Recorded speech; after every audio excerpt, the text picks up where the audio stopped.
Mr. Speaker, the President of the United States.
Thank you.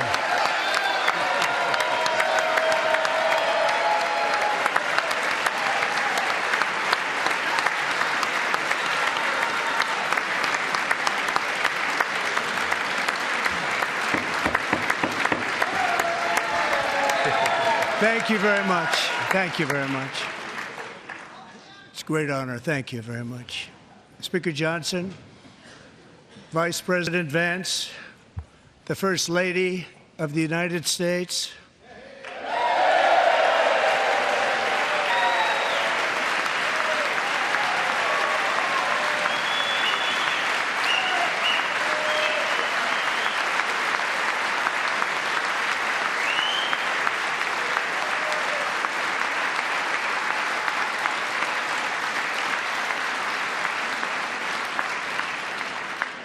members of the United States Congress, thank you very much.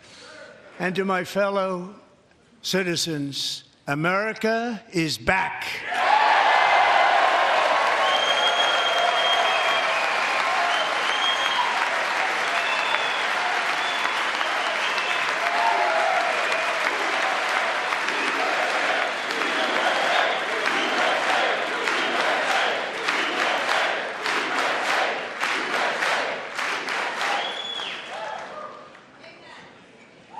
6 weeks ago, I stood beneath the dome of this Capitol and proclaimed the dawn of the golden age of America. From that moment on, it has been nothing but swift and unrelenting action to usher in the greatest and most successful era in the history of our country. We have accomplished more in 43 days than most administrations accomplished in 4 years or 8 years, and we are just getting started.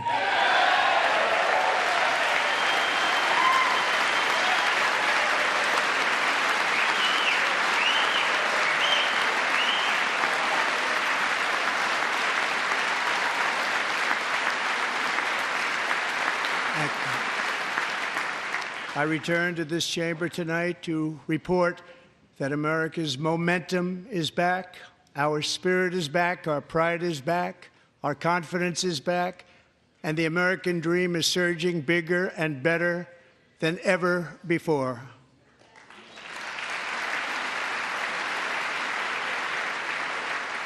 The American dream is unstoppable, and our country is on the verge of a comeback, the likes of which the world has never witnessed and perhaps will never witness again.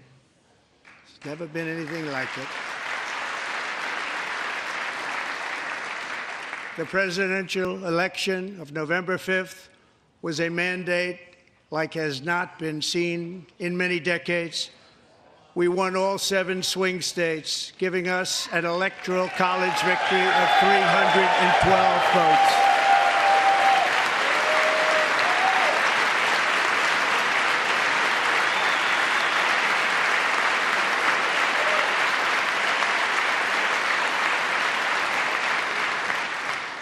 We won the popular vote by big numbers and won counties in our country.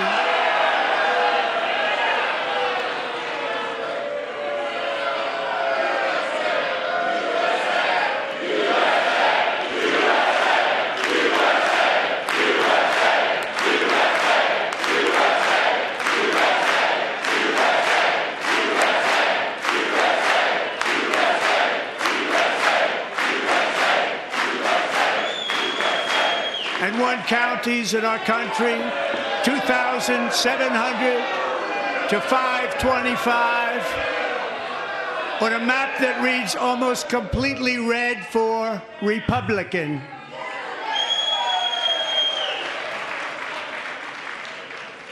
Now, for the first time in modern history, more Americans believe that our country is headed in the right direction than the wrong direction. In fact, it's an astonishing record, 27-point swing, the most ever.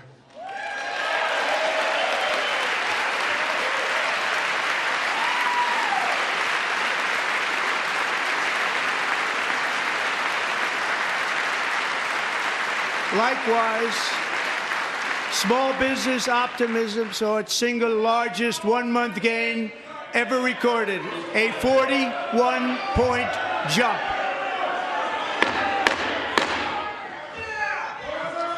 Members are directed to uphold and maintain decorum in the House and to cease any further disruptions.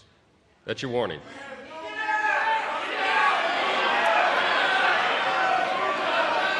Members are engaging in willful and continuing breach of decorum, and the chair is prepared to direct the Sergeant-at-Arms to restore order to the joint session.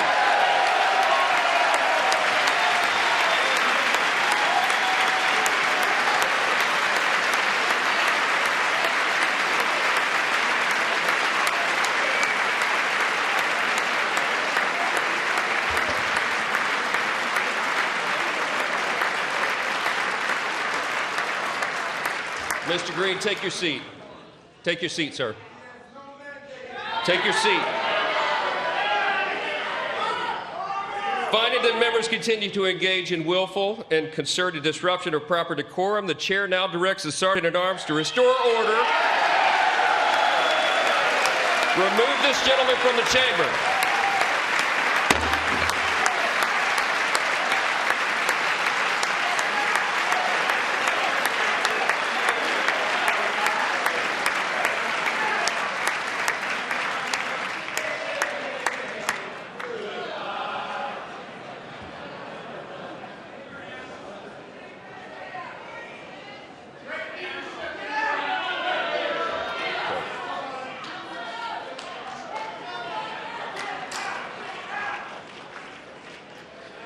Members are directed to uphold and maintain decorum in the House.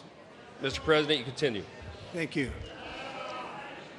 Over the past 6 weeks, I have signed nearly 100 executive orders and taken more than 400 executive actions, a record, to restore common sense, safety, optimism, and wealth all across our wonderful land. The people elected me to do the job, and I'm doing it.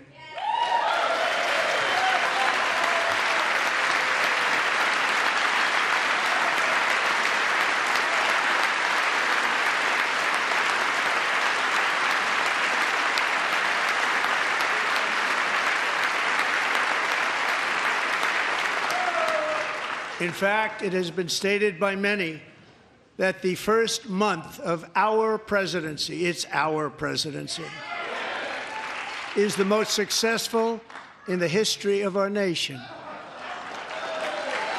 By many.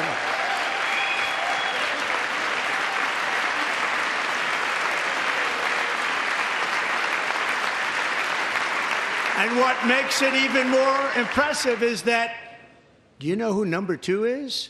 George Washington. How about that? How about that? I don't know about that list, but we'll take it.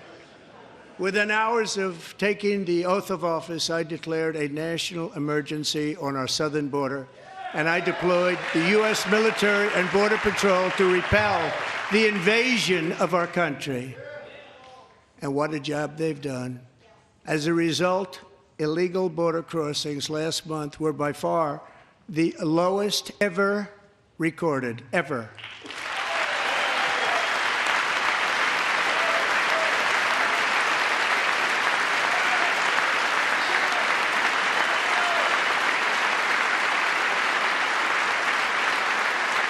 They heard my words and they chose not to come. Much easier that way.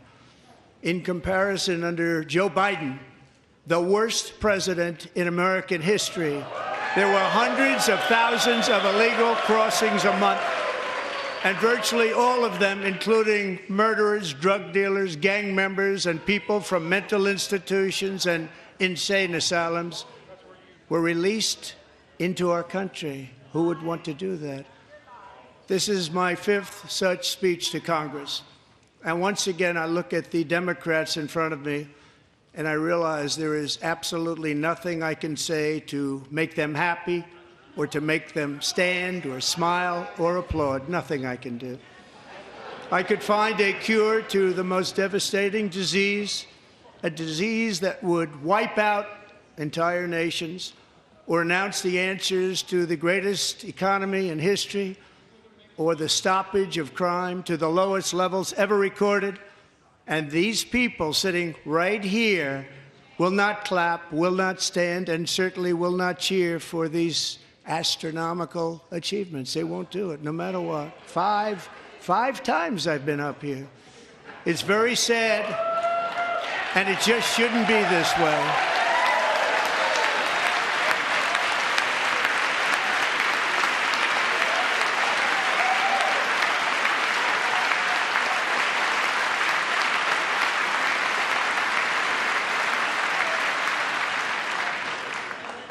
So Democrats sitting before me, for just this one night, why not join us in celebrating so many incredible wins for America? For the good of our nation, let's work together and let's truly make America great again.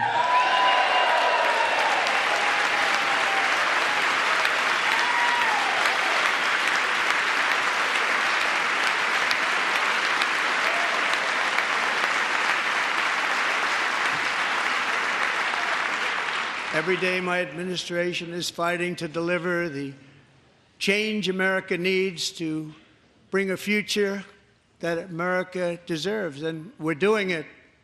This is a time for big dreams and bold action. Upon taking office, I imposed an immediate freeze on all federal hiring, a freeze on all new federal regulations, and a freeze on all foreign aid.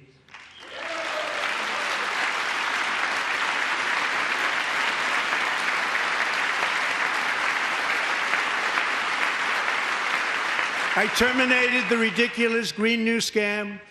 I withdrew from the unfair Paris Climate Accord, which was costing us trillions of dollars that other countries were not paying. I withdrew from the corrupt World Health Organization.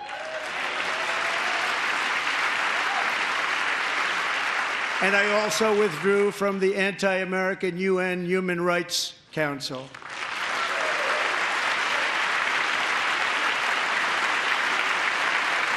We ended all of Biden's environmental restrictions that were making our country far less safe and totally unaffordable.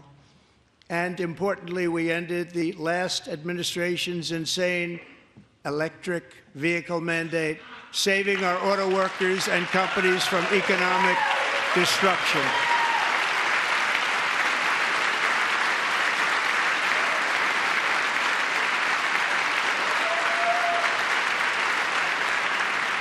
To unshackle our economy, I have directed that for every one new regulation, 10 old regulations must be eliminated, just like I did in my very successful first term.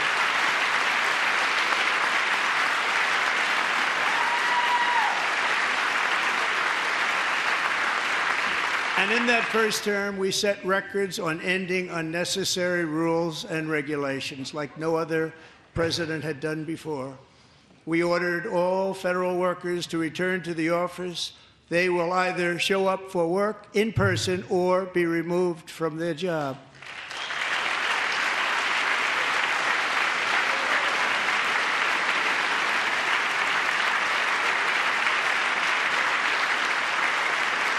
And we have ended weaponized government where, as an example, a sitting president is allowed to viciously prosecute his political opponent, like me. How did that work out? Not too good. Not too good.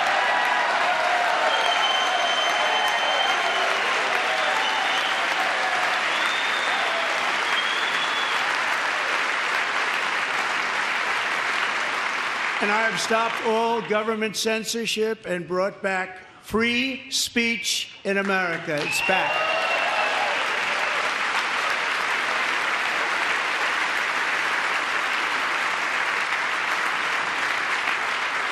And 2 days ago, I signed an order making English the official language of the United States of America.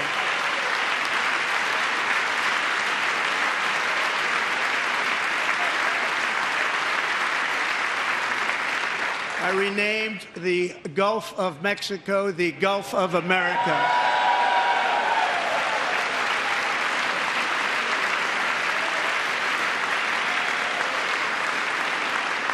And likewise, I renamed for a great president, William McKinley, Mount McKinley again. Beautiful Alaska. We love Alaska. We've ended the tyranny of so-called diversity, equity, and inclusion policies all across the entire federal government and indeed the private sector and our military. And our country will be woke no longer.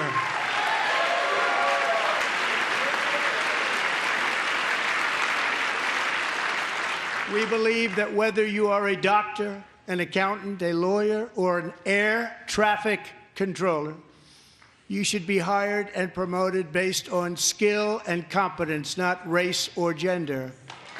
Very important.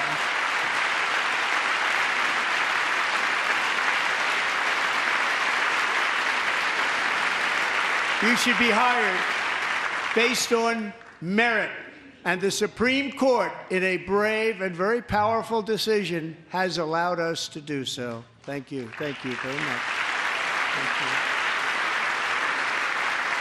you. We have removed the poison of critical race theory from our public schools, and I signed an order making it the official policy of the United States government that there are only two genders, male and female.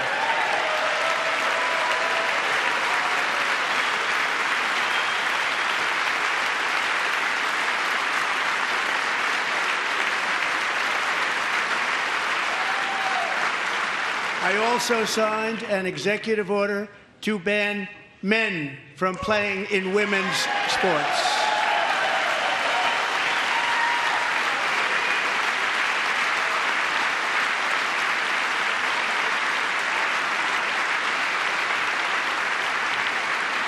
Three years ago, Peyton McNabb was an all-star high school athlete, one of the best, preparing for a future in college sports. But when her girls' volleyball match was invaded by a male, he smashed the ball so hard in Peyton's face, causing traumatic brain injury, partially paralyzing her right side and ending her athletic career. It was a shot like she's never seen before. She's never seen anything like it. Peyton is here tonight in the gallery, and Peyton, from now on, schools will kick the men off the girls' team, or they will lose all federal funding.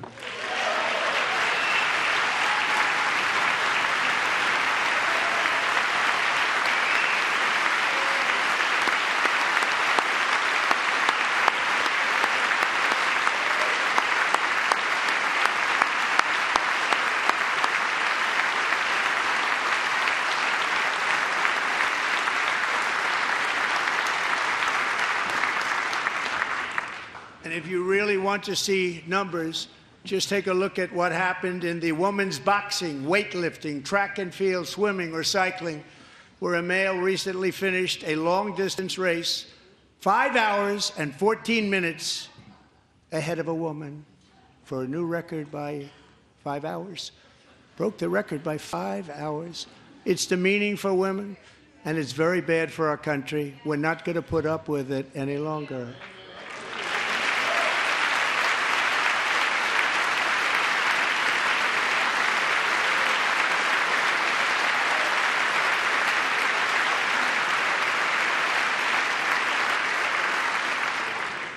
What I have just described is only a small fraction of the common sense revolution that is now, because of us, sweeping the entire world.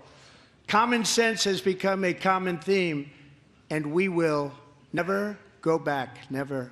Never going to let that happen. Among my very highest priorities is to rescue our economy and get dramatic and immediate relief to working families. As you know, we inherited from the last administration an economic catastrophe and an inflation nightmare. Their policies drove up energy prices, pushed up grocery costs, and drove the necessities of life out of reach for millions and millions of Americans. They've never had anything like it. We suffered the worst inflation in 48 years, but perhaps even in the history of our country. They're not sure. As president, I'm fighting every day to reverse this damage and make America affordable again.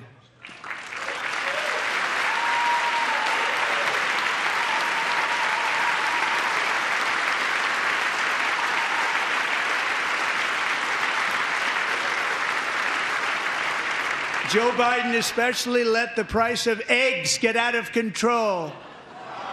The egg price is out of control, and we're working hard to get it back down. Secretary, do a good job on that. You inherited a total mess from the previous administration. Do a good job.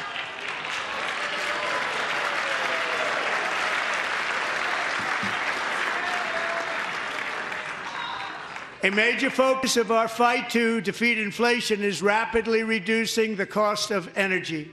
The previous administration cut the number of new oil and gas leases by 95%, slowed pipeline construction to a halt, and closed more than 100 power plants. We are opening up many of those power plants right now.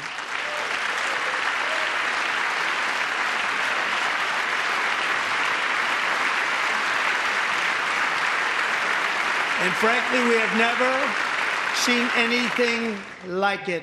That's why on my first day in office, I declared a national energy emergency.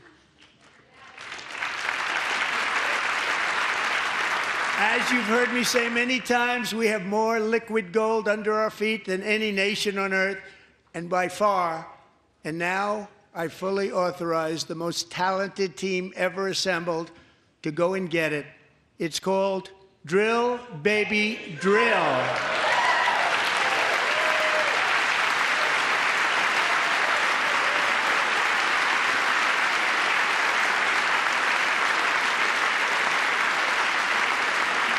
My administration is also working on a gigantic natural gas pipeline in Alaska, among the largest in the world, where Japan, South Korea, and other nations want to be our partner with investments of trillions of dollars each. There's never been anything like that one. It will be truly spectacular. It's all set to go. The permitting is gotten. And later this week, I will also take historic action to dramatically expand production of critical minerals and rare earths here in the USA.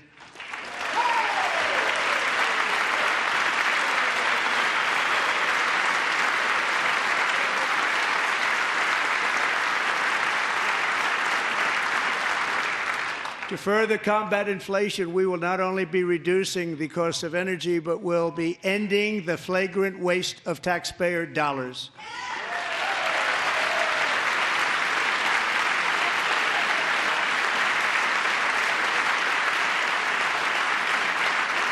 And to that end, I have created the brand new Department of Government Efficiency, DOGE.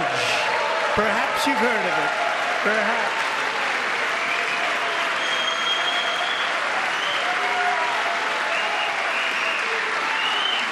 Which is headed by Elon Musk, who is in the gallery tonight.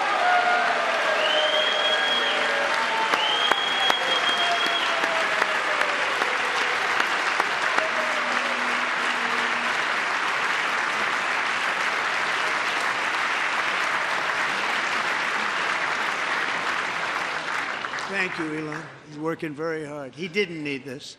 He didn't need this. Thank you very much. We appreciate it. Everybody here, even this side, appreciates it, I believe. They just don't want to admit that.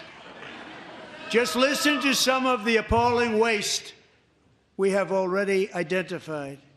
$22 billion from HHS to provide free housing and cars for illegal aliens. $45 million for diversity, equity, and inclusion scholarships in Burma. $40 million to improve the social and economic inclusion of sedentary migrants. Nobody knows what that is. $8 million to promote LGBTQI+ in the African nation of Lesotho, which nobody has ever heard of. $60 million for indigenous peoples, and Afro-Colombian empowerment in Central America. $60 million. $8 million for making mice transgender. This is real. $32 million for a left-wing propaganda operation in Moldova. $10 million for male circumcision in Mozambique.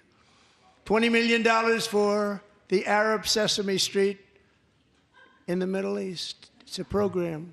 $20 million for a program.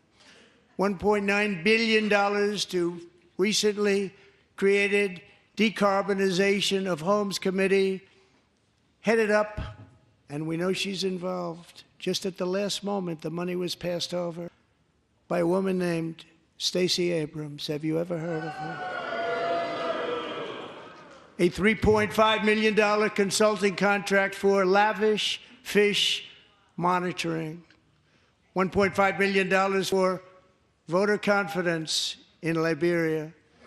$14 million for social cohesion in Mali. $59 million for illegal alien hotel rooms in New York City. He's a real estate developer. He's done very well. $250,000 to increase vegan local climate action innovation in Zambia. $42 million for social and behavior change in Uganda. $14 million for improving public procurement in Serbia. $47 million for improving learning outcomes in Asia. Asia's doing very well with learning. We know what we're doing. We should use it ourselves. And $101 million for DEI contracts at the Department of Education. The most ever paid, nothing even like it. Under the Trump administration, all of these scams, and they're far worse, but I didn't think it was appropriate to talk about them. They're so bad. Many more have been found out and exposed and swiftly terminated by a group of very intelligent, mostly young people, headed up by Elon, and we appreciate it. We found hundreds of billions of dollars of fraud.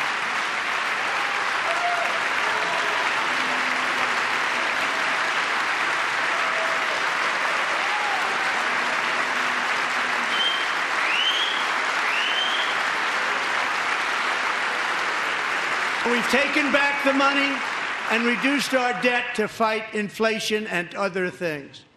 Taken back a lot of that money. We got it just in time. This is just the beginning. The Government Accountability Office, a federal government office, has estimated annual fraud of over $500 billion in our nation, and we are working very hard to stop it. We're going to. We're also identifying shocking levels of incompetence and probable fraud in the Social Security program for our seniors, and that our seniors and people that we love rely on. Believe it or not, government databases list 4.7 million Social Security members from people aged 100 to 109 years old. It lists 3.6 million people from ages 110 to 119. I don't know any of them. I know some people that are rather elderly, but not quite that elderly.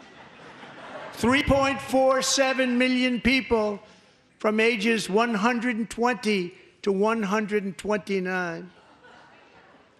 3.9 million people from ages 130 to 139. 3.5 million people from ages 140 to 149. And money is being paid to many of them, and we're searching right now. In fact, Pam, good luck. Good luck. You're going to find it.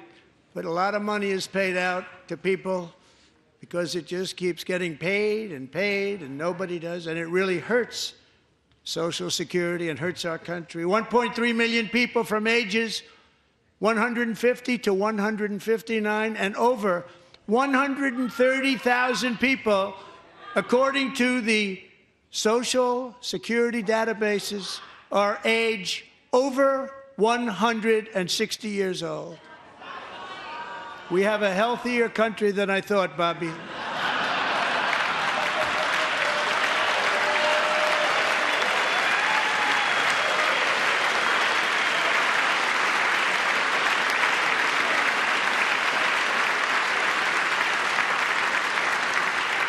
Including, to finish, 1,039 people between the ages of 220 and 229, one person between the age of 240 and 249, and one person is listed at 360 years of age. More than 100 years older than our country. But we're going to find out where that money's going, and it's not going to be pretty. By slashing all of the fraud, waste, and theft we can find, we will defeat inflation, bring down mortgage rates, lower car payments and grocery prices, protect our seniors, and put more money in the pockets of American families.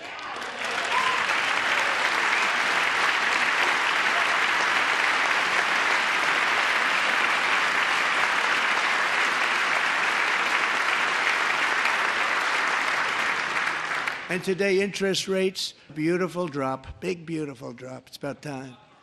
And in the near future, I want to do what has not been done in 24 years, balance the federal budget. We're going to balance it.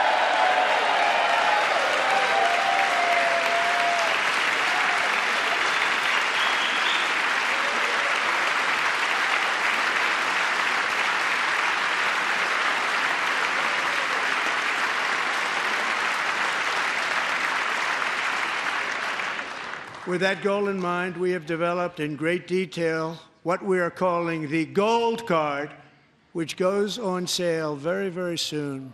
For $5 million, we will allow the most successful job-creating people from all over the world to buy a path to U.S. citizenship. It's like the green card, but better and more sophisticated. And these people will have to pay tax in our country. They won't have to pay tax from where they came. The money that they've made, you wouldn't want to do that, but they have to pay tax, create jobs. They'll also be taking people out of colleges and paying for them so that we can keep them in our country instead of having them being forced out. Number one, at the top school, as an example, being forced out and not being allowed to stay and create tremendous numbers of jobs and great success for a company out there. So while we take out the criminals, killers, traffickers, and child predators who are allowed to enter our country under the open border policy of these people, the Democrats, the Biden administration, the open border insane policies that you've allowed to destroy our country, we will now bring in brilliant, hardworking, job-creating people. They're going to pay a lot of money, and we're going to reduce our debt with that money.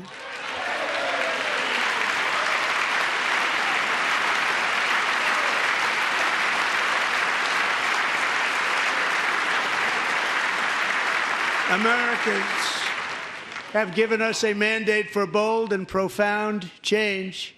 For nearly 100 years, the federal bureaucracy has grown until it has crushed our freedoms, ballooned our deficits, and held back America's potential in every possible way. The nation founded by pioneers and risk-takers now drowns under millions and millions of pages of regulations and debt. Approvals that should take 10 days to get instead take 10 years, 15 years, and even 20 years before you're rejected. Meanwhile, we have hundreds of thousands of federal workers who have not been showing up to work. My administration will reclaim power from this unaccountable bureaucracy, and we will restore true democracy to America again.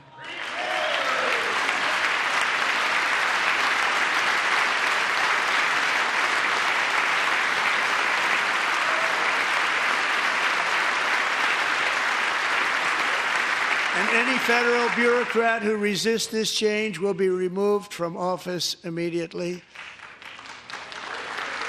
Because we are draining the swamp. It's very simple. And the days of rule by unelected bureaucrats are over.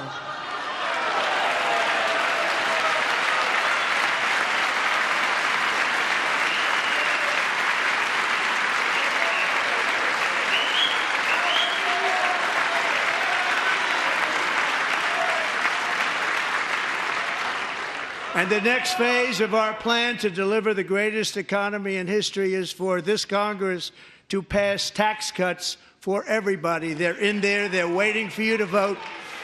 And I'm sure that the people on my right, I don't mean the Republican right, but my right here, I'm sure you're going to vote for those tax cuts, because otherwise I don't believe the people will ever vote you into office. So I'm doing you a big favor by telling you that.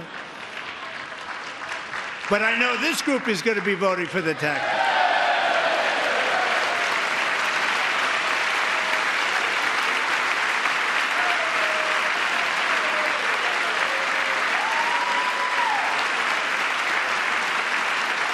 Thank you. It's a very, very big part of our plan. We had tremendous success in our first term with it. A very big part of our plan. We're seeking permanent income tax cuts all across the board. And to get urgently needed relief to Americans hit especially hard by inflation, I'm calling for no tax on tips, no tax on overtime, and no tax on Social Security benefits for our great seniors.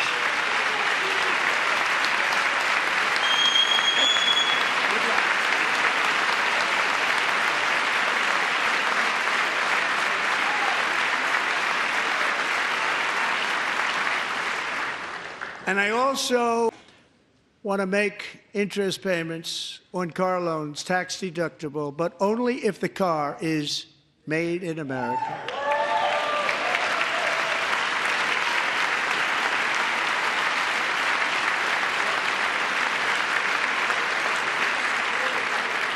And by the way, we're going to have growth in the auto industry like nobody's ever seen. Plants are opening up all over the place. Deals are being made. Never seen. That's a combination of the election win and tariffs. It's a beautiful word, isn't it? That, along with our other policies, will allow our auto industry to absolutely boom. It's going to boom. Spoke to the majors today, all three, the top people, and they're so excited. In fact, already numerous car companies have announced that they will be building massive automobile plants in America, with Honda just announcing a new plant in Indiana, one of the largest anywhere in the world.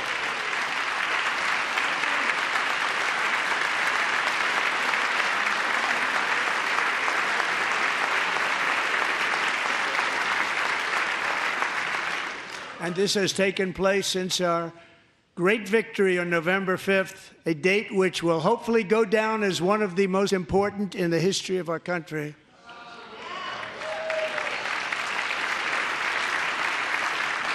In addition, as part of our tax cuts, we want to cut taxes on domestic production and all manufacturing. And just as we did before, we will provide 100% expensing. It will be retroactive to January 20th, 2025. And it was one of the main reasons why our tax cuts were so successful in our first term, giving us the most successful economy in the history of our country. First term. We had a great first term.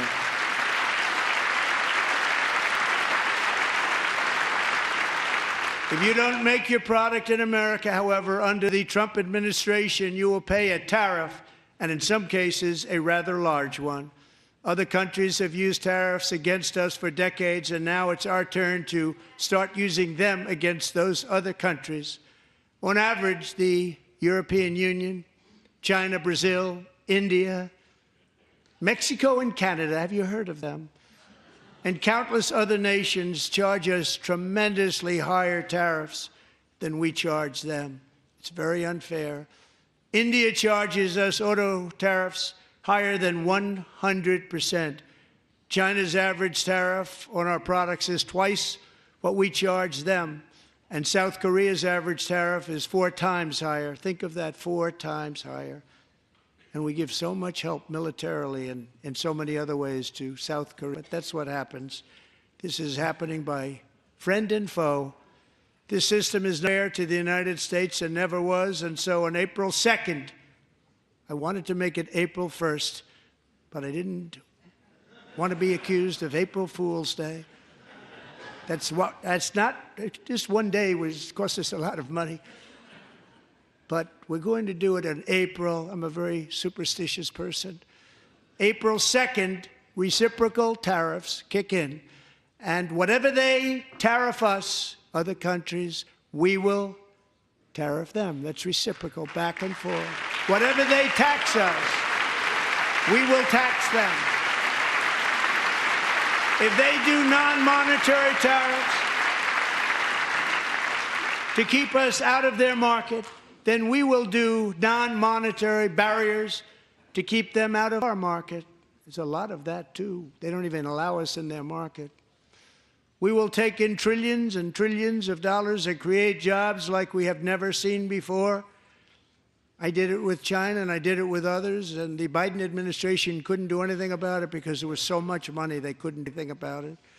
We have been ripped off for decades by nearly every country on earth, and we will not let that happen any longer.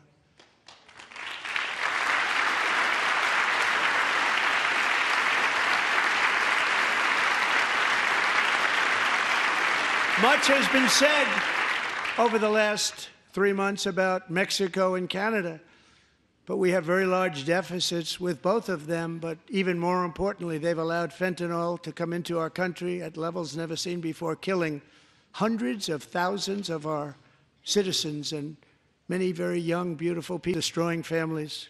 Nobody's ever seen anything like it. They are, in effect, receiving subsidies of hundreds of billions of dollars. We pay subsidies to Canada and to Mexico of hundreds of billions of dollars, and the United States will not be doing that any longer. We're not going to do it any longer. Thanks to our America First policies we're putting into place, we have had $1.7 trillion of new investment in America in just the past few weeks. The combination of the election and our economic policies that people of SoftBank, one of the most brilliant anywhere in the world, announced a $200 billion investment. OpenAI and Oracle, Larry Ellison, announced $500 billion investment, which they wouldn't have done if Kamala had won. Apple announced $500 billion investment. Tim Cook called me. He said, I cannot spend it fast enough. It's going to be much higher than that, I believe. They'll be building their plants here instead of in China. And just yesterday, Taiwan Semiconductor, the biggest in the world, most powerful in the world, has a tremendous amount, 97% of the market, announced a $165 billion investment to build the most powerful chips on earth right here in the USA.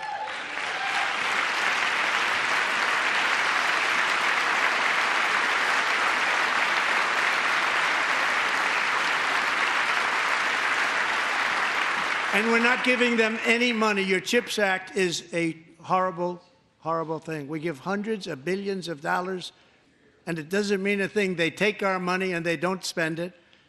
All that meant to them, we're giving them no money. All that was important to them was they didn't want to pay the tariffs, so they came and they're building, and many other companies are coming. We don't have to give them money. We just want to protect our businesses and our people. And they will come because they won't have to pay tariffs if they build in America. So it's very amazing. You should get rid of the CHIP Act, and whatever's left over, Mr. Speaker, you should use it to reduce debt or any other reason you want to.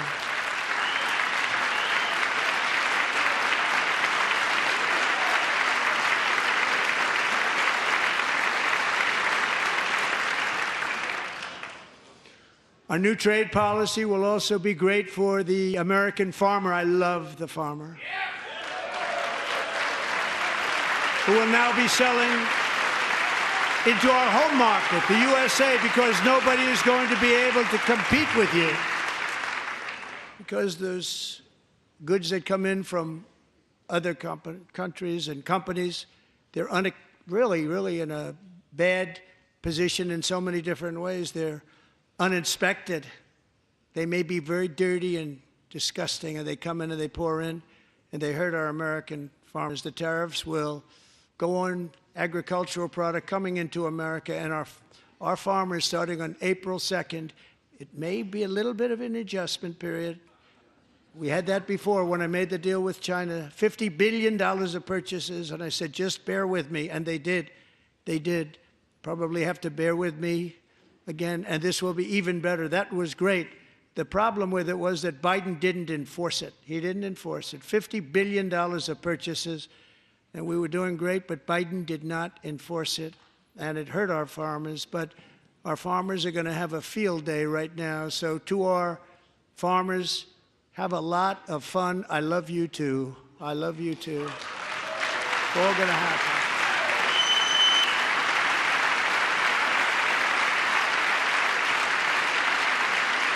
And I have also imposed a 25% tariff on foreign aluminum, copper, lumber, and steel, because if we don't have, as an example, steel and lots of other things, we don't have a military, and frankly, we just won't have a country very long.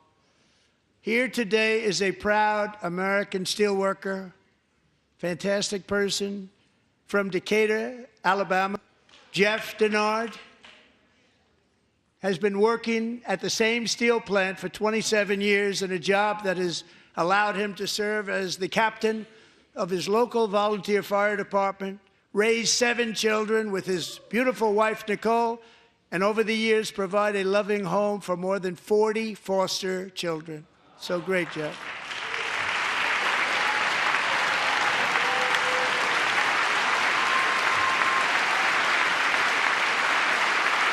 Thank you, Jeff. Thank you, Jeff.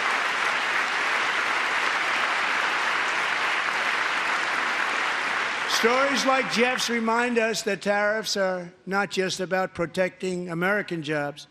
They're about protecting the soul of our country. Tariffs are about making America rich again and making America great again, and it's happening, and it will happen rather quickly. There'll be a little disturbance, but we're okay with that. It won't be much. No, you're not. Oh. And look where Biden took us. Very low, the lowest we've ever been. Jeff, I want to thank you very much. And I also want to recognize another person who's devoted herself to foster care community. She works so hard on it. A very loving person, our magnificent First Lady of the United States.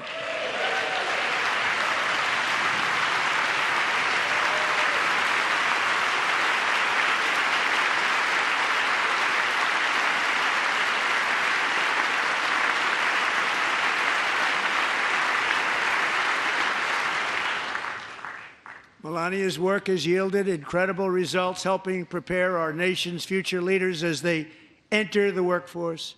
Our First Lady is joined by 2 impressive young women, very impressive. Haley Ferguson, who benefited from the First Lady's Fostering the Future initiative and is poised to complete her education and become a teacher.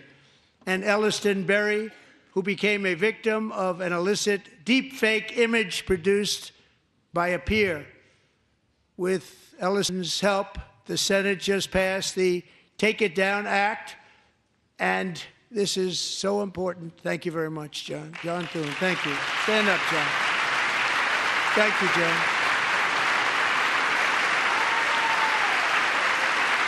Thank you all very much.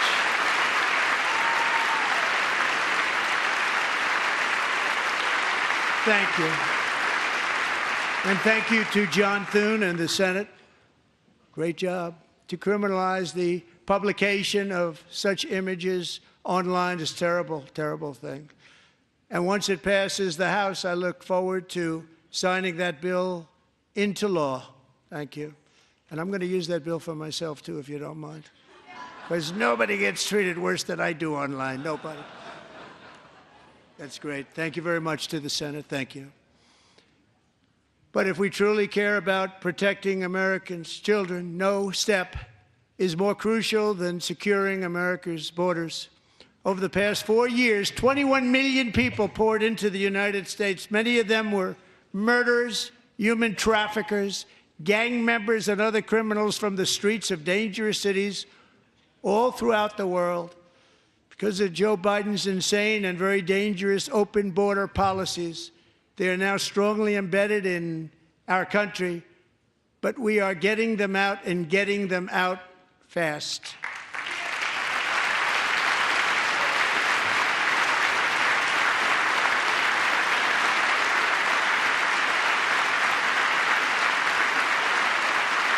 And I want to thank Tom Homan and Christy. I want to thank you and Paul of Border Patrol. I want to thank you. What a job they've all done, everybody. Border Patrol, ICE, law enforcement in general is incredible. We have to take care of our law enforcement. Have to.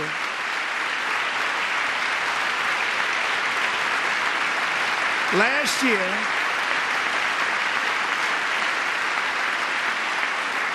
a brilliant 22-year-old nursing student named Laken Riley, the best in her class, admired by everybody, went out for a jog on the campus of the University of Georgia. That morning, Laken was viciously attacked, assaulted, beaten, brutalized, and horrifically murdered. Laken was stolen from us by a savage illegal alien gang member who was arrested while trespassing across Biden's open southern border and then set loose into the United States under the heartless policies of that failed administration. It was indeed a failed administration. He had then been arrested and released in a Democrat-run sanctuary city, a disaster, before ending the life of this beautiful young angel. With us this evening are Laken's beloved mother, Allison, and her sister, Lauren.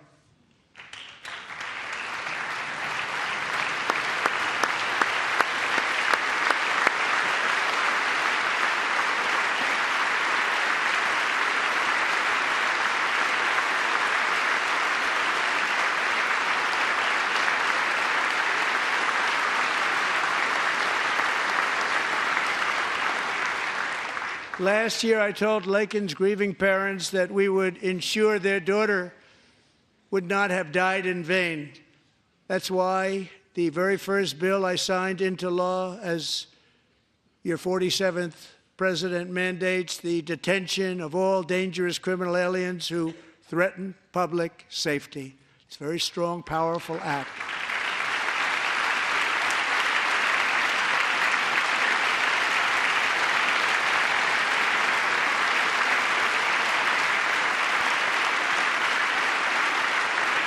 It's called the Laken-Riley Act. So Allison and Lauren, America will never, ever forget our beautiful Laken Hope Riley.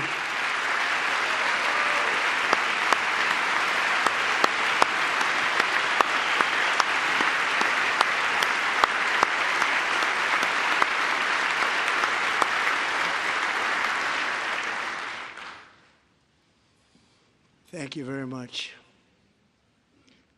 Since taking office, my administration has launched the most sweeping border and immigration crackdown in American history, and we quickly achieved the lowest numbers of illegal border crossers ever recorded. Thank you.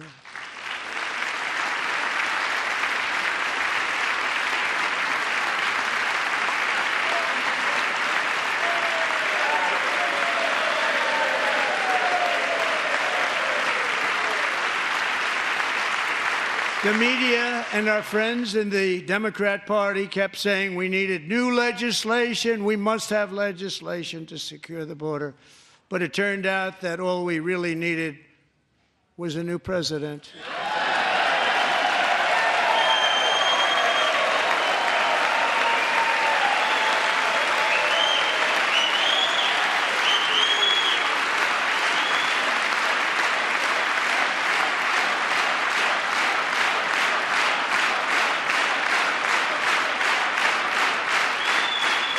Thank you. Joe Biden didn't just open our borders, he flew illegal aliens over them to overwhelm our schools, hospitals, and communities throughout the country. Entire towns like Aurora, Colorado, and Springfield, Ohio, buckled under the weight of the migrant occupation and corruption like nobody's ever seen before. Beautiful towns destroyed. Now, just as I promised in my inaugural address, we are achieving the great liberation of America.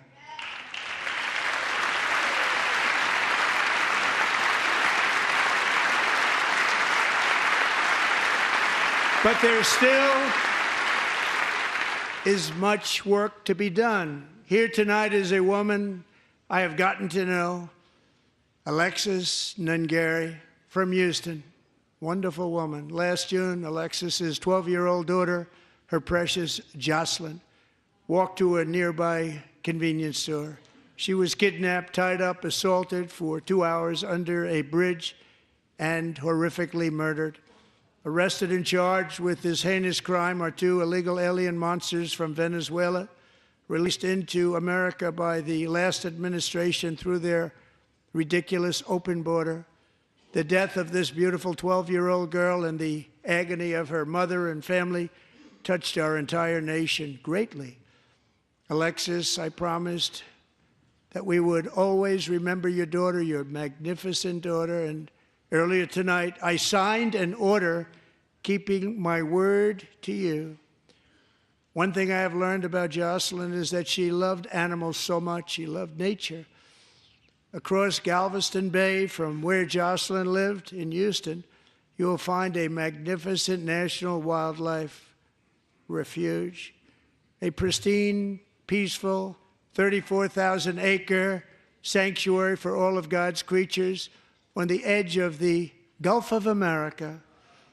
Alexis, moments ago, I formally renamed that refuge in loving memory of your beautiful daughter, Jocelyn. So, Mr. Vice President, if you would, may I have the order?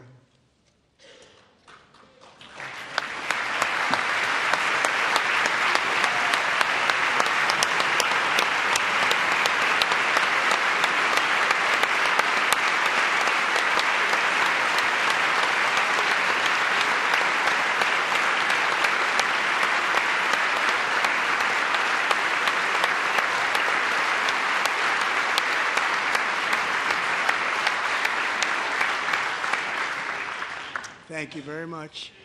All three savages charged with Jocelyn and Lakin's murders were members of the Venezuelan prison gang, the toughest gang, they say, in the world, known as Tren de Aragua. 2 weeks ago, I officially designated this gang, along with MS-13 and the bloodthirsty Mexican drug cartels, as foreign terrorist organizations.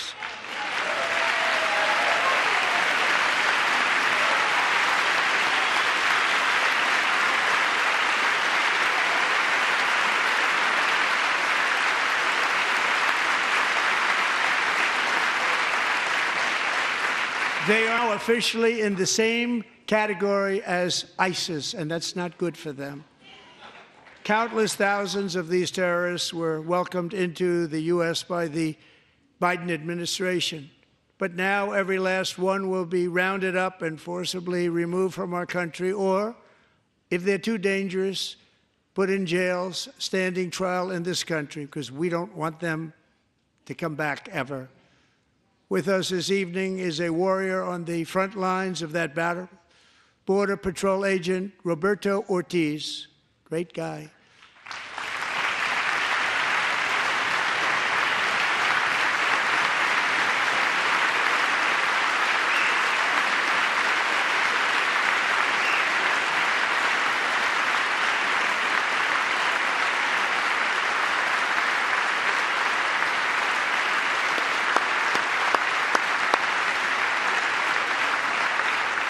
In January, Roberto and another agent were patrolling by the Rio Grande near an area known as Cartel Island. Doesn't sound too nice to me. When heavily armed gunmen started shooting at them, Roberto saw that his partner was totally exposed, at great danger, and he leapt into action, returning fire and providing crucial seconds for his fellow agent to seek safety, just barely. I have some of the prints of that event, and it was not good. Agent Ortiz, we salute you for your great courage and for your line of fire that you took and for the bravery that you showed. Honor you, and we will always honor you. Thank you, Roberto, very much.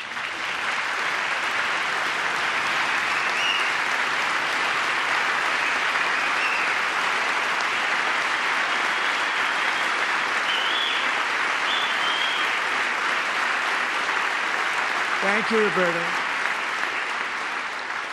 And I actually got to know him on my many calls to the border. He's a great, great gentleman. The territory to the immediate south of our border is now dominated entirely by criminal cartels that murder, rape, torture, and exercise total control. They have total control over a whole nation, posing a grave threat to our national security. The cartels are waging war on America, and it's time for America to wage war on the cartels, which we are doing.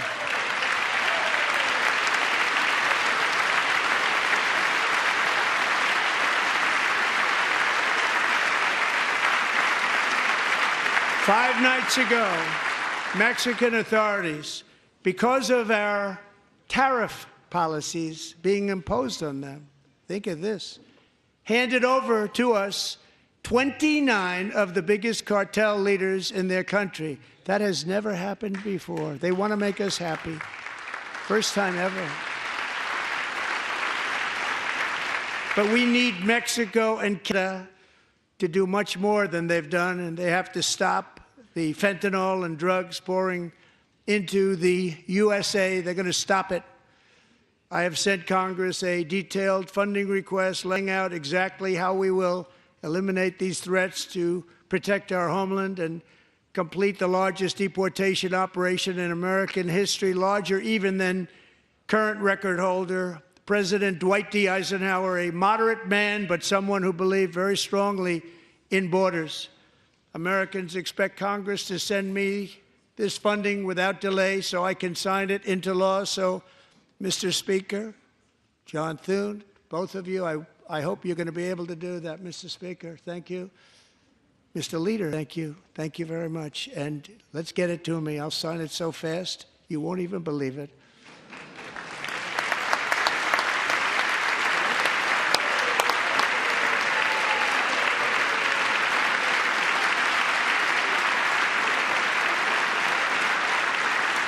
And as we reclaim our sovereignty, we must also bring back law and order to our cities and towns.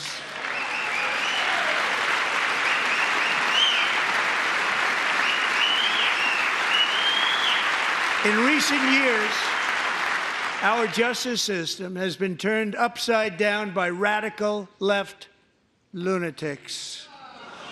Many jurisdictions virtually ceased enforcing the law against dangerous repeat offenders while weaponizing law enforcement against political opponents like me. My administration has acted swiftly and decisively to restore fair, equal, and impartial justice under the constitutional rule of law, starting at the FBI and the DOJ. Pam, good luck. Cash, wherever you may be, good luck. Good luck. Pam Bondi. Good luck. So important. Going to do a great job. Cash, thank you. Thank you, Cash.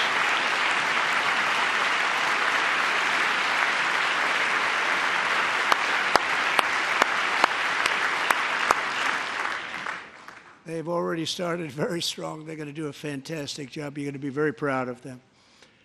We're also once again giving our police officers the support, protection, and respect they so dearly deserve. They have to get it. They have such a hard, dangerous job, but we're going to make it less dangerous. The problem is the bad guys don't respect the law, but they're starting to respect it, and they soon will respect it. This also includes our great fire departments throughout the country. Our firemen and women are unbelievable people, and we'll never forget them.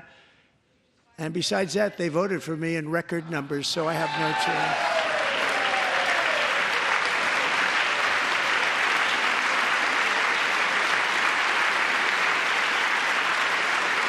One year ago this month, 31-year-old New York police officer Jonathan Diller, unbelievably wonderful person and a great officer, was gunned down at a traffic stop on Long Island. I went to his funeral.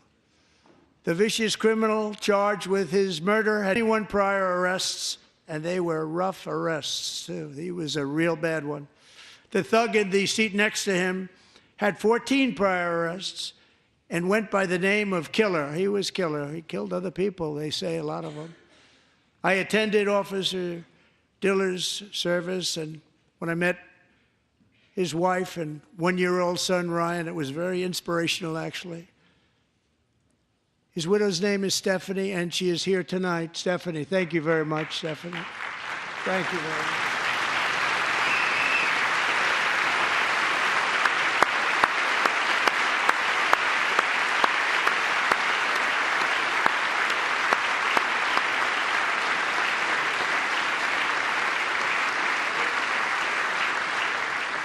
Stephanie, we're going to make sure that Ryan knows his dad was a true hero, New York's finest, and we're going to get these cold-blooded killers and repeat offenders off our streets, so we're going to do it fast. Got to stop it. They get out with 28 arrests. They push people into subway trains. They hit people over the head, back of the head with baseball bats. We got to get them out of here. I've already signed an executive order requiring a mandatory death penalty for anyone who murders a police officer, and tonight I'm asking Congress to pass that policy into permanent law.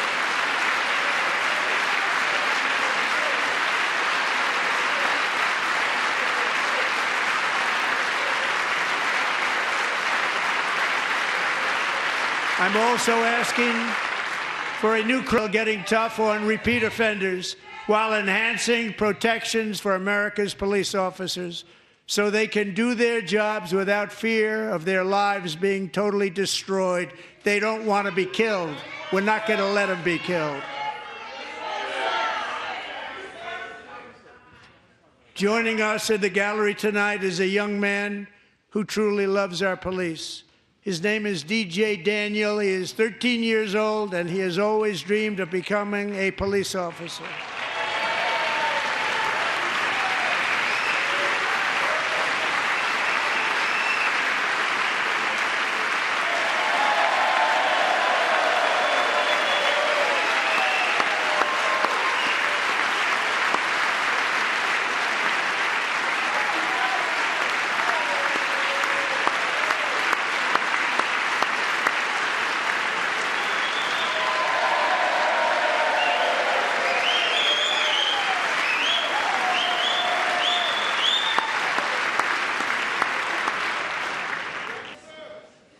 But in 2018, DJ was diagnosed with brain cancer.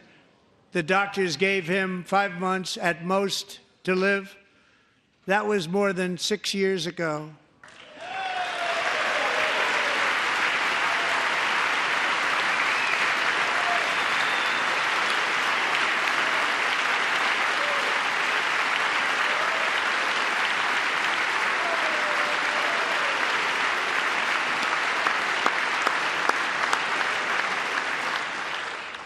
Since that time, DJ and his dad have been on a quest to make his dream come true, and DJ has been sworn in as an honorary law enforcement officer, actually a number of times. The police love him, the police departments love him. And tonight, DJ, we're going to do you the biggest honor of them all.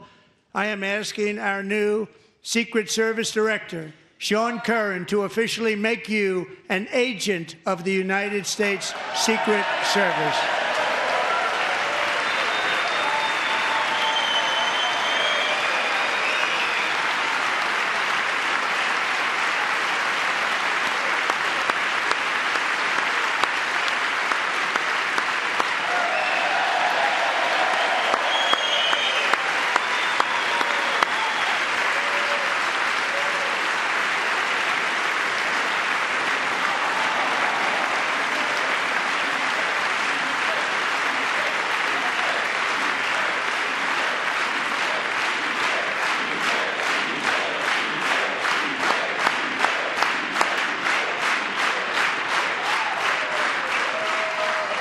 Thank you, DJ.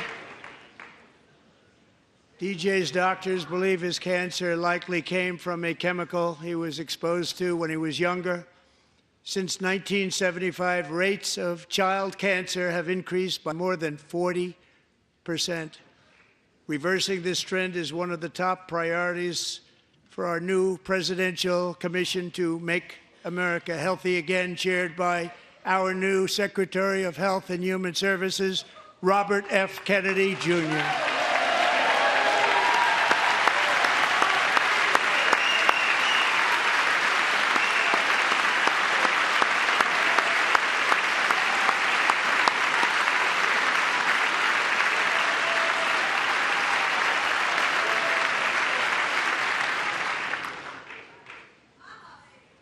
With the name Kennedy, you would have thought everybody over here would have been cheering. How quickly they forget. Our goal is to get toxins out of our environment, poisons out of our food supply, and keep our children healthy and strong. As an example, not long ago, and you can't even believe these numbers, 1 in 10,000 children had autism, 1 in 10,000. And now it's 1 in 36. There's something wrong. 1 in 36. Think of that. So we're going to find out what it is, and there's nobody better than me and all of the people that are working with you. You have the best to figure out what is going on. Okay, Bobby? Good luck. It's a very important job. Thank you.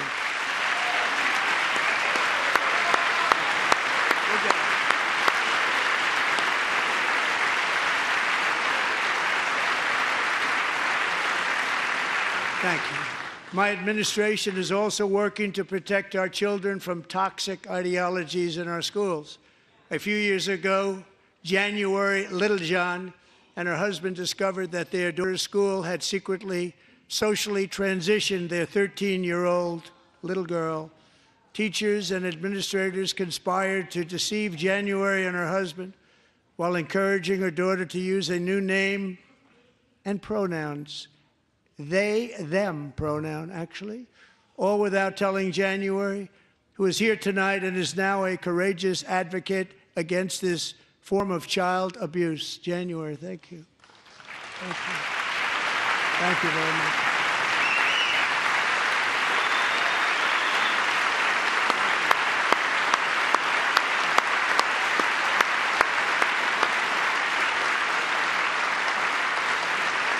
Thank you. Stories like this are why, shortly after taking office, I signed an executive order banning public schools from indoctrinating our children with transgender ideology.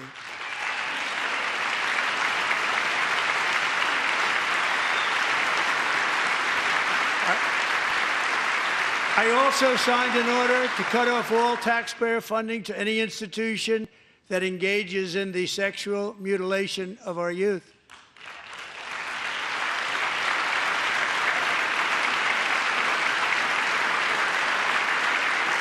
And now I want Congress to pass a bill permanently banning and criminalizing sex changes on children and forever ending the lie that any child is trapped in the wrong body. This is a big lie.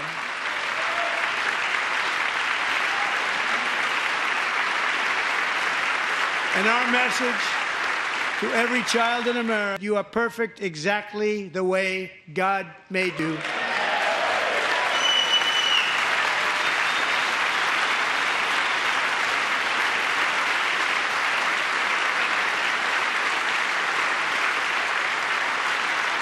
Because we're getting wokeness out of our schools and out of our military, and it's already out, and it's out of our society. We don't want it. Wokeness is trouble. Wokeness is bad. It's gone. It's gone. And we feel so much better for it, don't we? Don't we feel better?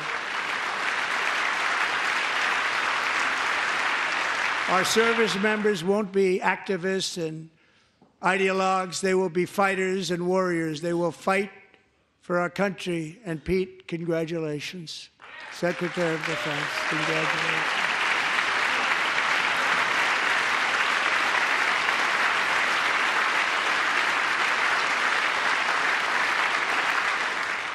And he's not big into the woke movement, I can tell you. I know him well. I am pleased to report that in January, the U.S. Army had its single best recruiting month in 15 years, and that all armed services are having among the best recruiting results ever in the history of our services. What a difference.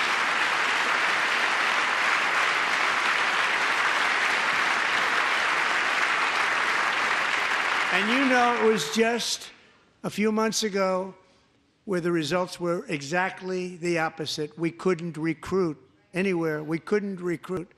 Now we're having the best results just about that we've ever had. What a tremendous turnaround.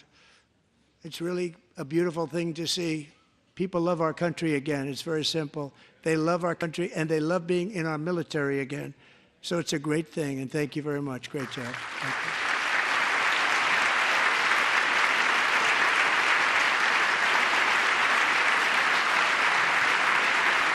We're joined tonight by a young man, Jason Hartley, who knows the weight of that call of duty. Jason's father, grandfather, and great-grandfather all wore the uniform.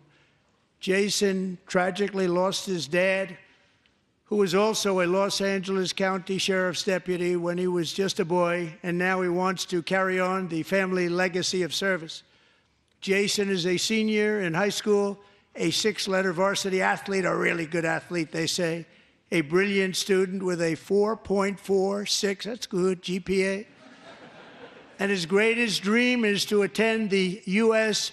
Military Academy at West Point.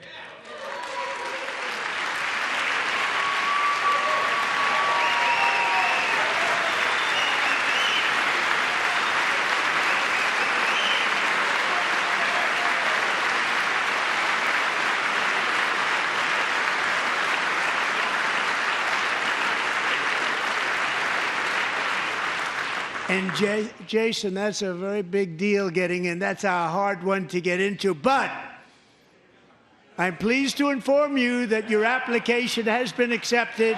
You will soon be joining the Corps of Cadets.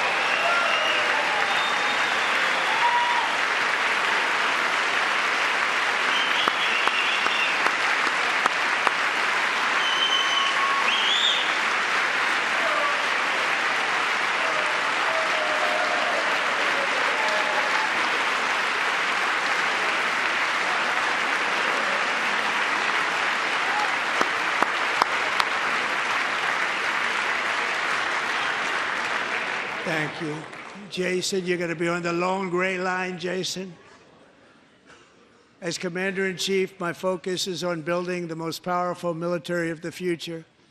As a first step, I'm asking Congress to fund a state-of-the-art Golden Dome missile defense shield to protect our homeland, all made in the USA.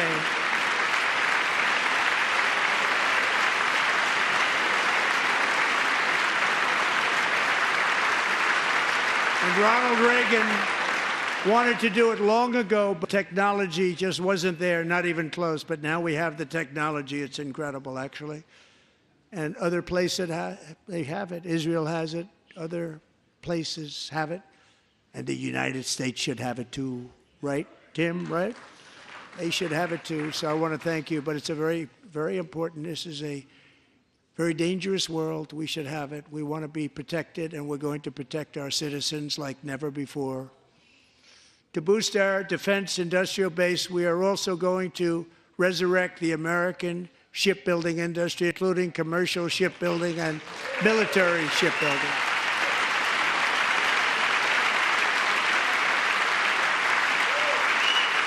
And for that purpose, I am announcing tonight that we will create a new Office of Shipbuilding in the White House and offer special tax incentives to bring this industry home to America where it belongs. We used to make so many ships. We don't make them anymore very much, but we're going to make them very fast, very soon. It will have a huge impact. To further enhance our national security, my administration will be reclaiming the Panama Canal, and we've already started doing it.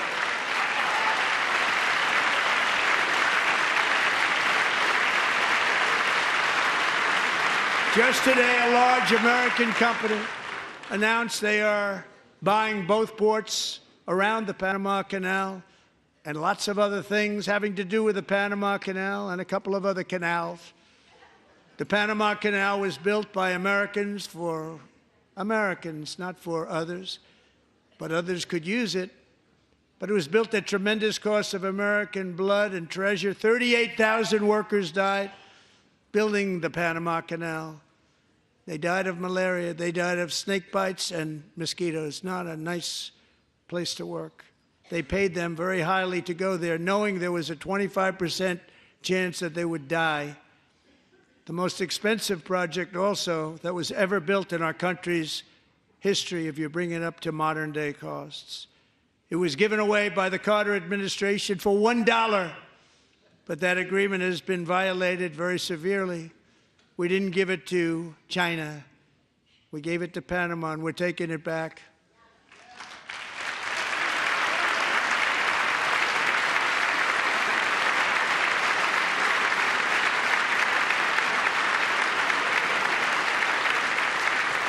And we have Marco Rubio in charge. Good luck, Marco. Now, we know who to blame if anything goes wrong. Marco's been amazing, and he's going to do a great job. Think of it. He got 100 votes. You know, he was approved with actually 99, but the 100th was this gentleman, and I feel very certain. So let's assume he got 100 votes. And I'm either very, very happy about that or I'm very concerned about it. But he's already proven. I mean, he's a great gentleman. He's respected by everybody, and we appreciate you voting for Marco. He's going to do a fantastic job. Thank you. Thank you. He's doing a great job. Great job. And I also have a message tonight for the incredible people of Greenland. We strongly support your right to determine your own future. And if you choose, we welcome you into the United States of America. We need Greenland for national security and even international security, and we're working with everybody involved to try and get it. But we need it really for international world security, and I think we're going to get it. One way or the other, we're going to get it. We will keep you safe. We will make you rich, and together we will take Greenland to heights like you have never thought possible before. It's a very small population, but very, very large piece of land and very, very important for military security. America is once again standing strong against the forces of radical Islamic terrorism. 3.5 years ago, ISIS terrorists killed 13 American service members and countless others in the Abbey Gate bombing during the disastrous and incompetent withdrawal from Afghanistan. Not that they were withdrawing, it was the way they withdrew. Perhaps the most embarrassing moment in the history of our country. Tonight, I am pleased to announce that we have just apprehended the top terrorist responsible for that atrocity, and he is right now on his way here to face the swift sword of American justice.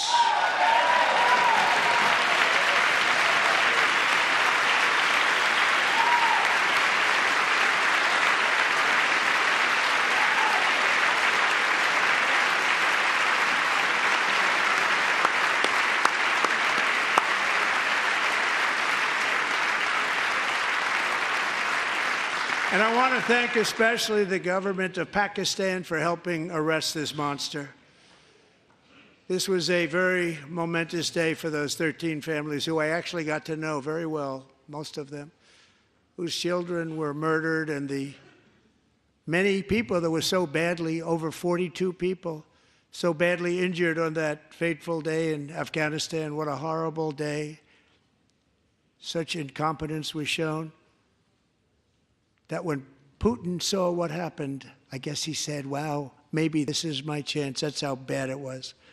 Should have never happened. Grossly incompetent people. I spoke to many of the parents and loved ones, and they're all in our hearts tonight. Just spoke to them on the phone. We had a big call. Every one of them called, and everybody was on the line, and they did nothing but cry with happiness. They were very happy, as happy as you can be under those circumstances. Their child, brother, sister, son, daughter was killed for no reason whatsoever. In the Middle East, we're bringing back our hostages from Gaza. In my first term, we achieved one of the most groundbreaking peace agreements in generations, the Abraham Accords.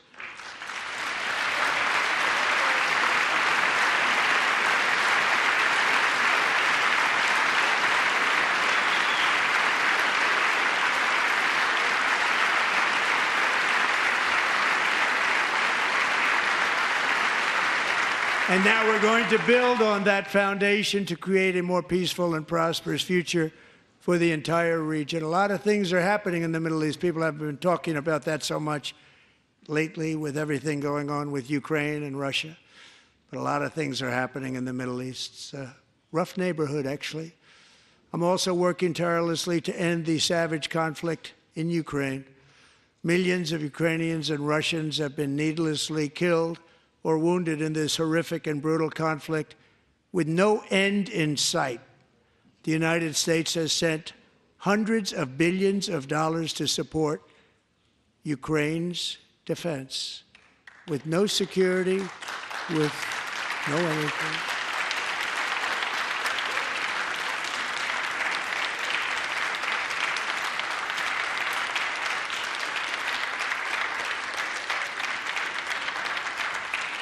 Do you want to keep it going for another 5 years? Yeah, you would say Pocahontas says yes.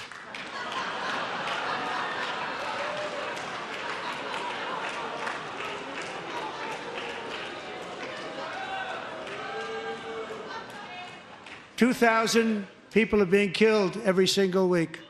More than that. They're Russian young people. They're Ukrainian young people. They're not Americans. But I want it to stop.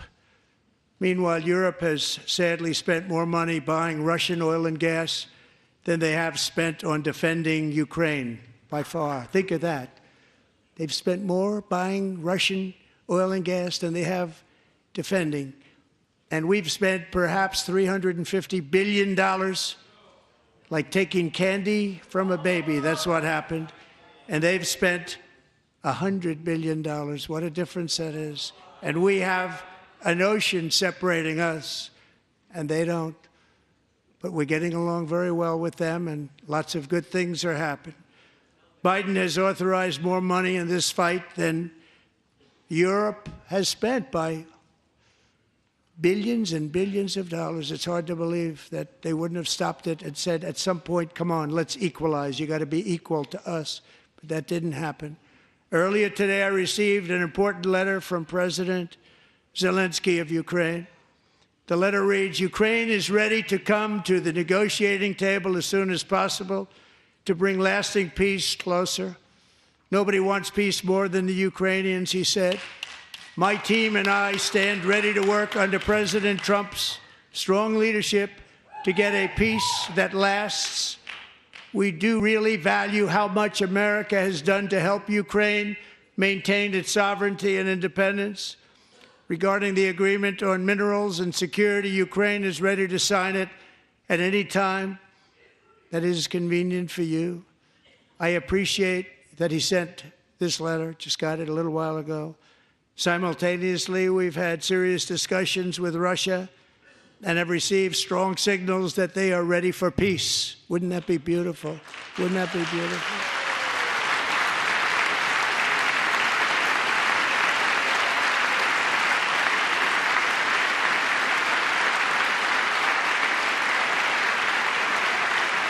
Wouldn't that be beautiful?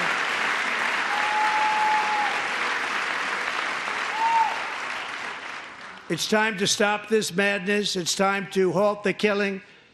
It's time to end this senseless war. If you want to end wars, you have to talk to both sides. Nearly 4 years ago, amid rising tensions, a history teacher named Mark Fogel was detained in Russia and sentenced to 14 years in a penal colony. Rough stuff.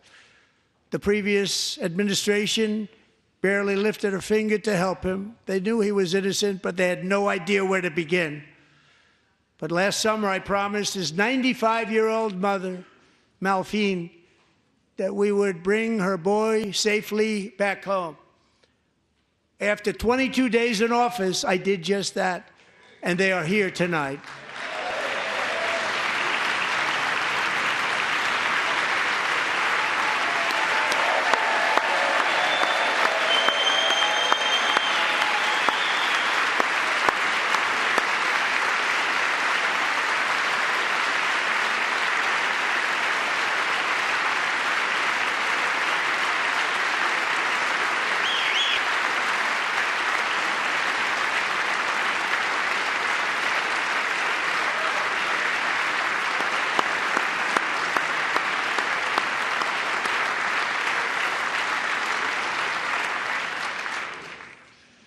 To Mark and his great mom, we are delighted to have you safe and sound and with us.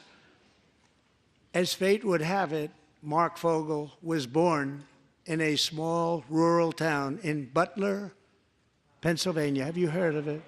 Where his mother has lived for the past 78 years. I just happened to go there last July 13th for a rally. That was not pleasant. And that is where I met his beautiful mom right before I walked onto that stage. And I told her I would not forget what she said about her son. And I never did I? Never forgot. Less than 10 minutes later, at that same rally, gunfire rang out, and a sick and deranged assassin unloaded 8 bullets from his sniper's perch into a crowd of many thousands of people. My life was saved by a fraction of an inch, but some were not so lucky. Corey Comparator was a firefighter, a veteran, a Christian, a husband, a devoted father, and above all, a protector. When the sound of gunshots pierced the air, it was a horrible sound. Corey knew instantly what it was and what to do. He threw himself on top of his wife and daughters and shielded them from the bullets with his own body. Corey was hit really hard. You know the story from there. He sacrificed his life to save theirs. 2 others, very fine people, were also seriously hit. But thankfully, with the help of 2 great country doctors, we thought they were gone and they were saved. So those doctors had great talent. We're joined by Corey's wife, Helen, who was his high school sweetheart, and their 2 beloved daughters, Allison and Kaylee. Thank you.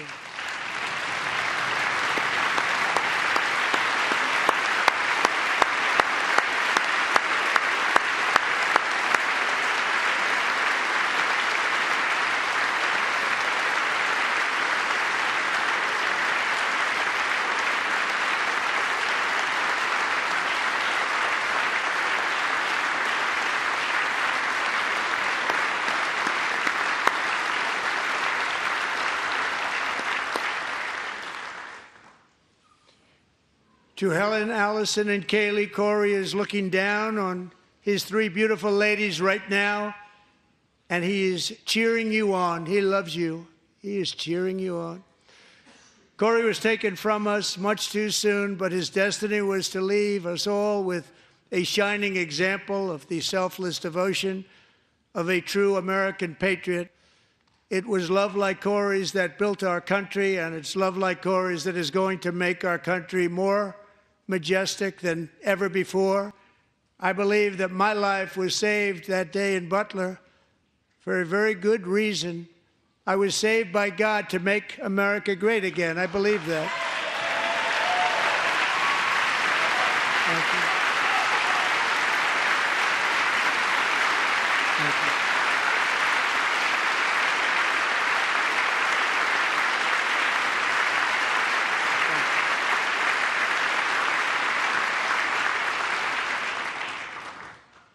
Thank you very much. From the patriots of Lexington and Concord to the heroes of Gettysburg and Normandy, from the warriors who crossed the Delaware to the trailblazers who climbed the Rockies, and from the legends who soared at Kitty Hawk to the astronauts who touched the moon, Americans have always been the people who defied all odds, transcended all dangers, made the most extraordinary sacrifices, and did whatever it took to defend our children, our country, and our freedom.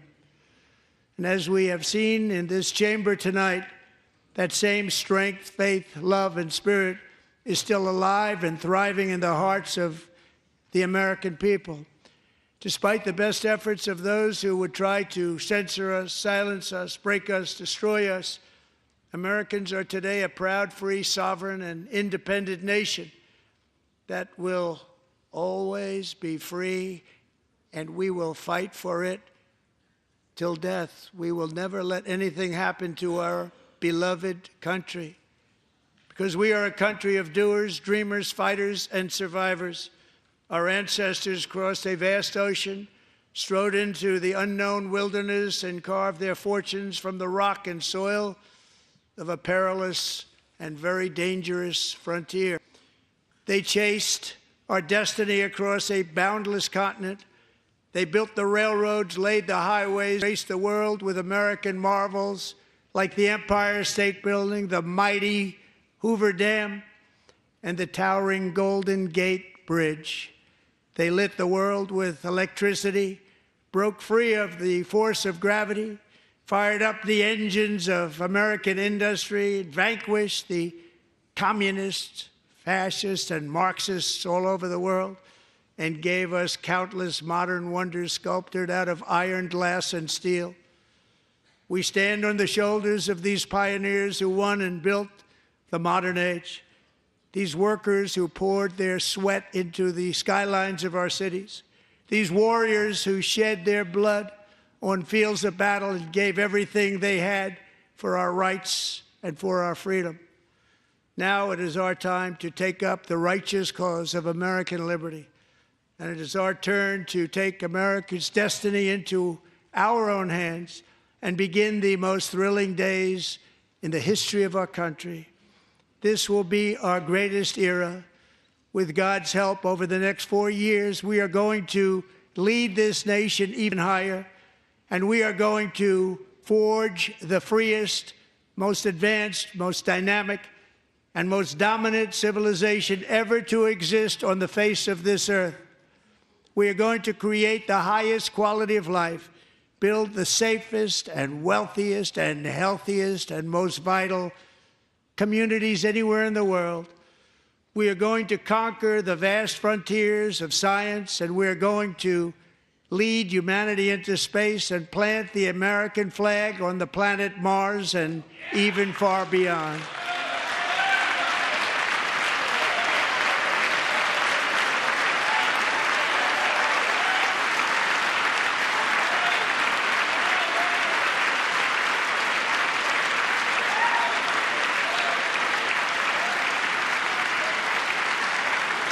And through it all, we are going to rediscover the unstoppable power of the American spirit. And we are going to renew unlimited promise of the American dream. Every single day, we will stand up and we will fight, fight, fight for the country our citizens believe in and for the country our people deserve.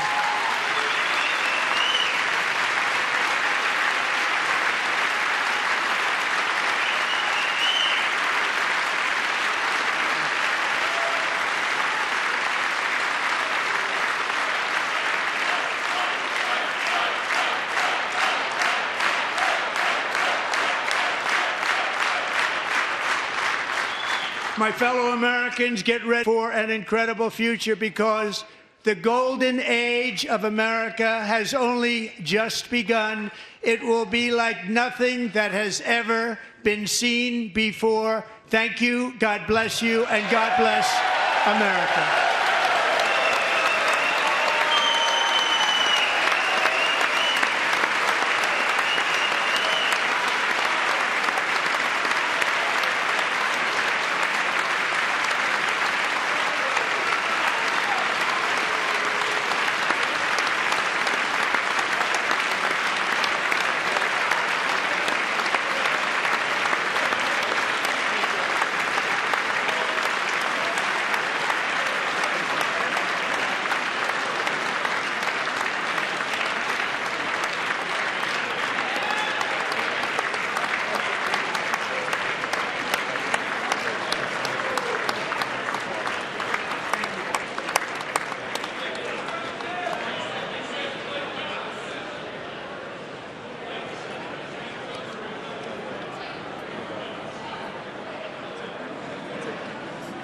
Thank you very much. Great job. Thank you. Great honor.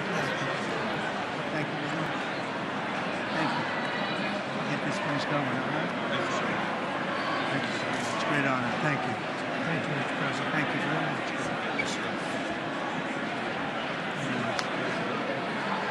Thank you very much. Appreciate it. Thank you. I'll see you soon. Young people from all over. Well, I'm trying to. Great guy. Thank you. That's your favorite. Thanks. Thank you very much. Appreciate it. Howard. Thank you again. Thank you again. Won't forget. So good. That's good. So good, sir. Thank you. Best. Terrific, Mr. Really good. It's really outstanding. Thanks. Thank you. Yes, sir. Thank you. Good job, Mr. President. Thanks. We got you. Great. Mr. President, one of your best speeches. Thanks again, Mr. President. Thank you, Mr. President. Thanks for the phone call last night, too. Absolutely. You know that. Thank you very much. I'll do it. Just give me the information. I'm not going to give it to you. Sorry. Thank you, everybody. Great speech. Great speech. Thank you. Best speech ever. Yes. Good. Congratulations. Good job. Can you sign President?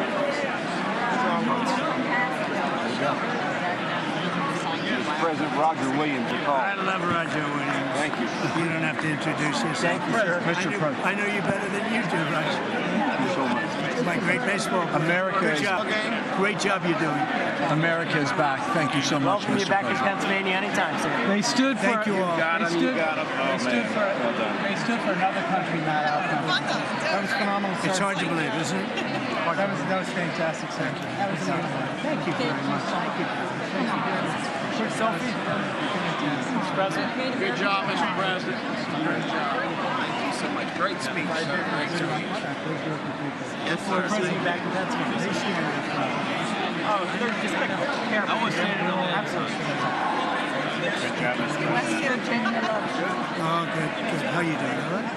Did you get a chance to shake his hand earlier? Do you want me to get a picture of you shaking his hand or anything? You're good. Thank you very much. Let's do biofilm. Thank you, darling. Great Sir, job, thank you. Mr. I love you. Best speech on the floor ever.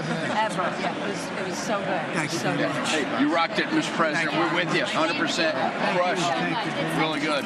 Congratulations. President. Best speech ever. Thank you. It was. What's the best Mr. President, that was a great speech. That was awesome. God bless you. Wonderful. It was wonderful. Thank you. Great job. Let's go. Get down to that up. You get down. Good luck. Yes, sir. Thank you. It's so great. Thank you, everybody. Good job. Thank you for mentioning God needs to help us. Thank you, Mr. President. It's true. Mr. President. Thank you. Thank you. Great speech. Great speech. Thanks for taking my call. Good luck. Yeah. Thank you, my man. Thank you for standing You really triggered those people. Tremendous, Mr. President. Thank Somebody you. did. Thank you so much. Thanks for the beneficial ownership in this week. That was Oh, a good yeah. one. Thanks for mentioning farmers. Well, we love our farmers. Thank you, man. Thank you, Mr. President. You earned this night. Thank you very much. Appreciate it. Worked hard. Thank you, man. Proud of you. Thank you, Mr. President. Great again, brother. Thank you. Good for being here. I did indeed. You better believe it. Very well I done, did a good sir. endorsement. President, home run. Thank you very much. job. You killed it. Thank you, Mr. President. Thank you, everybody. You did great. Thank you. Good job. Thank you. Great to see you. Slam dunk. You're doing good. Thank you, sir. You did amazing, per usual. Thank you. I'll see you. Thank you. Yes, sir. Thank you. Hey, cheese. Thank you. Love you, Mr. President. Yes. Thank you, everybody. Look at this beautiful. New congressman from Eastern Washington. We've never met. Oh, Michael that's Baumgartner. great. I was one of Mike Leach's best friends. Oh, that's He thinks good. very highly Mike of you. was, he was terrific. Tremendous. He was a great guy. Great What a speech. Great speech. Thank you. Thank you very much. Mr. Smith, you did a great job. Yeah, thank you. Home run, Mr. Yes, President. my guy. Home run. Home run. That was a good one. President, good to see you, sir. Appreciate it. Good job. Good job. Thank you very much. Looking good. Look at him. I need to talk to you about some buildings, some public buildings. You let me know. I will. Thank you, sir. Mr. President. Gus, great.